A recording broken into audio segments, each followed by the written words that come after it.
रिमझिम पावसात भिजल्यामुळे थोडीशी सर्दी झालेली.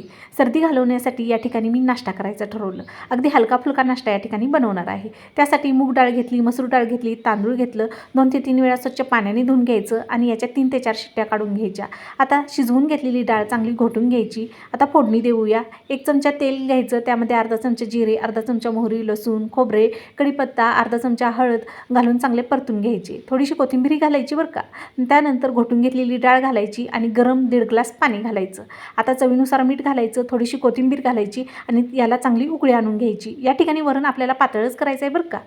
आता एक चपातीचा गोळा घेतला, अगदी पातळ लाटायचा आणि एका छोट्याशा टोपणाच्या सहाय्याने याच्या गोलगोल पुऱ्या आपल्याला पाडून घ्यायच्या आहेत.